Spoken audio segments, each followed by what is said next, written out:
Good afternoon students.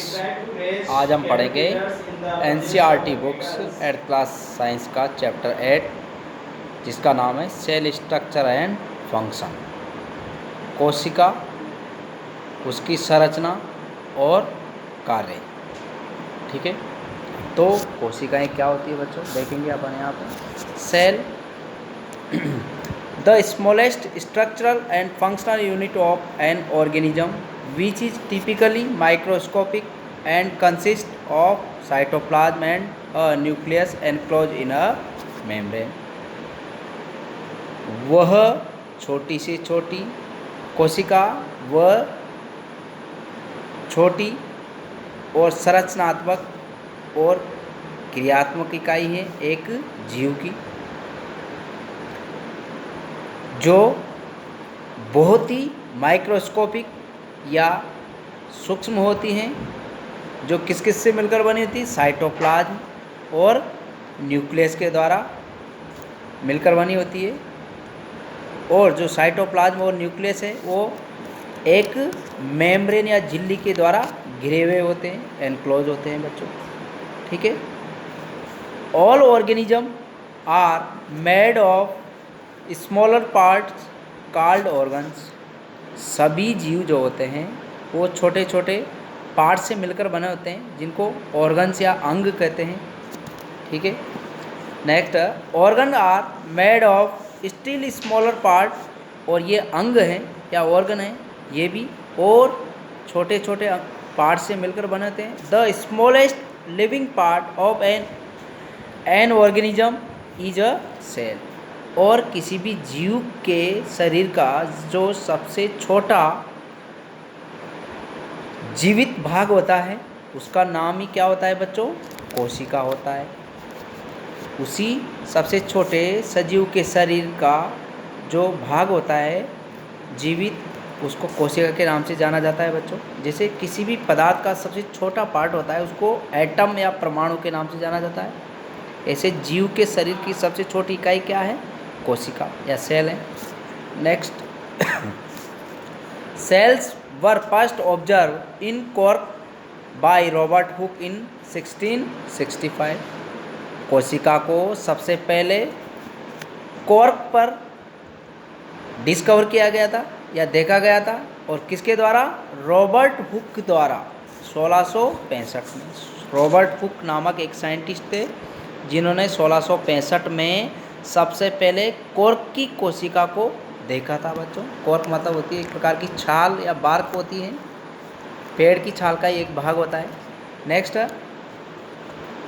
Sales exhibit variety of shape and size. कोशिकाएं की अनेकों किस्में या वेराइटियां पाई जाती है इनकी आकार और आकृति के आधार पर। ठीक है, number of cells also vary from organism to organism. कोशिकाओं की जो संख्या होती है वो प्रत्येक जीव में या अलग अलग जीवों में अलग अलग हो सकती है या होती है बच्चों। Some of cells are big enough to be seen with the unaided eye. कुछ कोशिकाएं इतनी छोटी होती है जो दिखाई नहीं देती नेक्ड आई से, मतलब नग्न आँखों से उनको देखा नहीं जा सकता या पॉसिबल नहीं है देखना। Hence egg is an example. इसका मनुष्य का जो एग होता है या अन्य जो जीव होते हैं उनके एग होते हैं, ये इसका उदाहरण है जिसको हम आँखों से नहीं देख सकते। लेकिन कुछ एग होते हैं, जैसे चिक एग, मुर्गी का अंडा है, बहुत बड़ा होता है, उसको अपन आराम से देख सकते। ऑस्ट्रिच एग बहुत बड़ा होता है, 2-3 किलो का होता है, उसको आप आसानी से देख सकते हो, वो भी एक कोशिका का ही रूप है। ठीक है, लेकिन जैसे बैक्टीरियल जो सेल होती है बहुत छोटी होती है, माइक्रोस्कोपिक होती है। हमारे शरीर की कोशिकाएं भी बहुत छोटी होती है, माइक्रोस्कोपिक होती है, जिनको हम देख नहीं सकते, माइक्रोस्कोप के द्वारा ही उनको देखा जा सकता है। नेक्स्ट देखेंगे बच्चों, some organism are single cell while other contain large number of cells. कुछ जीव एक कोशिकाओं के बने होते हैं या एक कोशिके कहलाते हैं, जबकि कुछ जीव बहुत सारी कोशिकाओं के समूह से मिलकर बने होते हैं, वो क्या कहलाते हैं? मल्टी सेलुलर या बहुकोशिकीय जीव होते हैं। The single cell of unicellular organism perform all the basic function perform by a variety of cell in multicellular organism. एक जो सिंगल सेल या यूनिसेलुलर ऑर्गेनिज्म होता है या एक कोशिकीय जीवों में एक कोशिकाई वो सभी आधारभूत कार्य करती हैं जो बहुकोशिकीय जीवों में बहुत सारी कोशिकाएं मिलकर के करती हैं। मतलब क्या हुआ बच्चों? मतलब बहुकोशिकीय जीवों में तो एक ही कार्य को बहुत सारी कोशिकाएं मिलकर करती है, लेकिन यूनिसेलुलर ऑर्गेनिज्म या एक कोशिकीय जीव में उन सभी कार्यों को, चाहे न्यूट्रिशन हो, चाहे एक्सक्रीशन हो, डाइजेशन हो, एब्जॉर्प्शन हो, इन सभी क्रियाओं को कौन करता है? केवल और केवल सिंगल सेल एक कोशिका के द्वारा ही किया जाता है। ठीक है बच्चों, नेक्स्ट देखेंगे अपन। The cell has 3 main parts. प्रत्येक कोशिका में 3 मुख्य भाग पाए जाते हैं। सबसे पहला है द सेल मेम्ब्रेन। कोशिका के सबसे बाहर की ओर एक झिल्ली पाई जाती है जिसका नाम है सेल मेम्ब्रेन या प्लाज्मा मेम्ब्रेन भी कहते हैं, और इस झिल्ली के अंदर एक जेली लाइक सब्सटेंस होता है। सेकेंड है cytoplasm which contain smaller components called organelles, and third है द न्यूक्लियस। और दूसरा जो होता है उसका नाम क्या है बच्चों? साइटोप्लाज्म, जिसके अंदर क्या होते हैं? Which contain smaller component called organelles. उसके अंदर छोटे छोटे कंपोनेंट या घटक पाए जाते हैं जिनको ऑर्गेनेल्स या कोशिकांग के नाम से जाना जाता है। और वो कोशिकांग कौन कौन से हैं देखें, जैसे कि गोल्जी बॉडी है, माइटोकॉन्ड्रिया है, लाइसोसोम है, राइबोसोम है, एंडोप्लाज्मिक रेटिकुलम है। ये सभी और सेल ऑर्गेनेल्स होते हैं बच्चों। ये साइटोप्लाज्म के अंदर सस्पेंडेड फॉर्म में पाए जाते हैं। और थर्ड जो बेसिक कंपोनेंट है सेल का, उसका नाम है बच्चों न्यूक्लियस, केंद्रक बोलते हैं इसको। तो 3 main component of a cell are cell membrane, cytoplasm and nucleus. 3 चीज़ें जो कोशिका के मुख्य भाग होते हैं। नेक्स्ट देखेंगे बच्चों। सबसे पहले हम कोशिका की झिल्ली को या सेल मेम्ब्रेन को ही लेंगे या इसके बारे में स्टडी करेंगे। तो देखिए सेल मेम्ब्रेन क्या होती है। The basic components of a cell, ये सेल मेम्ब्रेन जो होती है या प्लाज्मा मेम्ब्रेन होती है, ये बेसिक कंपोनेंट होता है एक कोशिका का या आधारभूत घटक होता है। जैसे एक कमरे के चारों ओर दीवार होती है, दीवार क्या काम करती है? बाउंडेशन का काम करती है। जैसे 9th क्लास है या 10th क्लास है, उसके चारों ओर बाउंड्री है, बाउंड्री वॉल, उसमें केवल उस दीवार के अंदर 10th क्लास के बच्चे आ सकते हैं। या 8th क्लास का क्लासरूम है तो वो वॉल द्वारा सेपरेट है। ठीक है। The cytoplasm and nucleus are enclose within cell membrane, और इस सेल मेम्ब्रेन के द्वारा साइटोप्लाज्म मतलब कोशिका द्रव्य और न्यूक्लियस मतलब केंद्रक दोनों ही क्या होते हैं?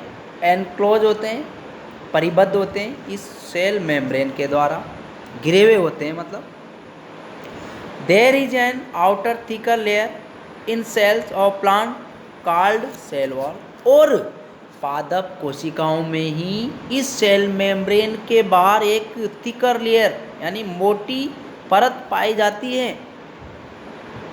किन कोशिकाओं में? पादप कोशिकाओं में एक मोटी लेयर पाई जाती, थिकर लेयर पाई जाती प्लांट सेल्स में, जिसको क्या बोलते हैं? सेल वॉल बोलते हैं बच्चों। सेल वॉल मतलब कोशिका भित्ति। ये पादप कोशिकाओं में पाई जाती, जंतुओं में नहीं पाई जाती।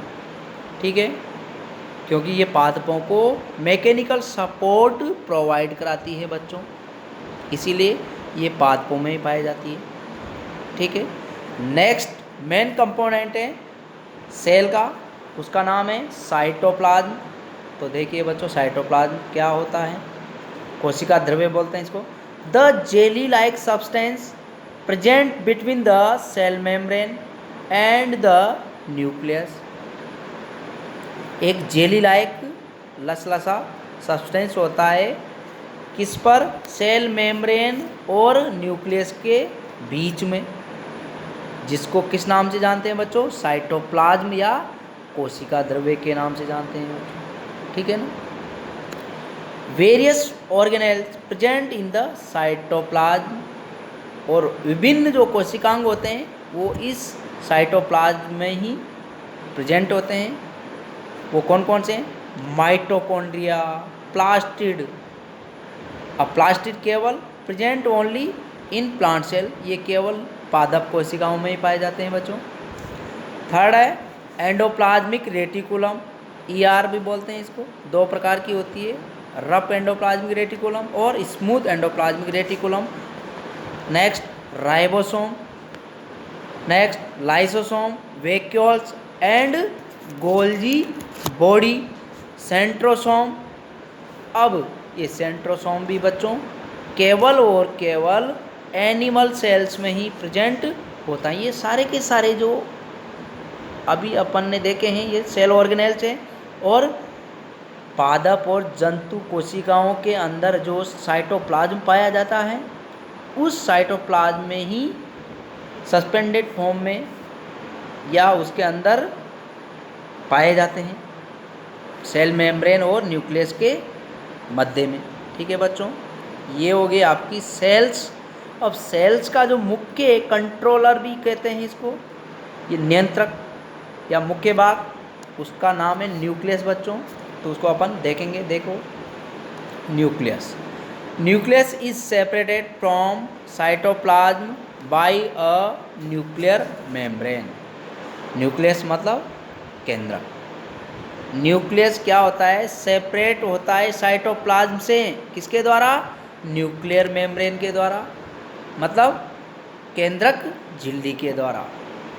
केंद्रक कोशिका द्रव्य से केंद्रक झिल्ली के द्वारा पृथक होता है या अलग रहता है। It is generally spherical in the centre of the cell. यह साधारणतया कैसा होता है, स्पेरिकल होता है, गोलाकार होता है, और कोशिका के सेंटर भाग में या केंद्र में पाया जाता है, ठीक है बच्चों।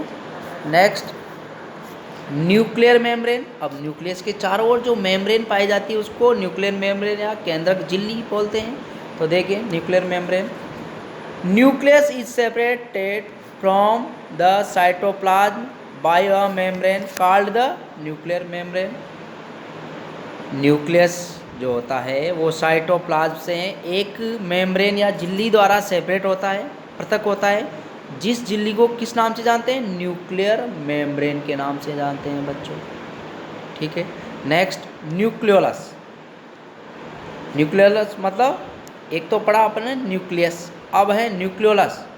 न्यूक्लियस के अंदर ही एक स्पोर्ट लाइक स्ट्रक्चर पाई जाती है जिसका नाम होता है न्यूक्लियोलस, जिसको क्या बोलते हैं, केंद्रिका भी बोलते हैं। तो देखिए nucleolus, nucleus contain a still smaller round body known as nucleolus. Nucleus के अंदर एक सूक्ष्म छोटी गोलाकार रचना पाई जाती है जिसको हम केंद्रिका या न्यूक्लियोलस के नाम से जानते हैं बच्चों। नेक्स्ट अपन नेक्स्ट वाली क्लास में स्टडी करेंगे।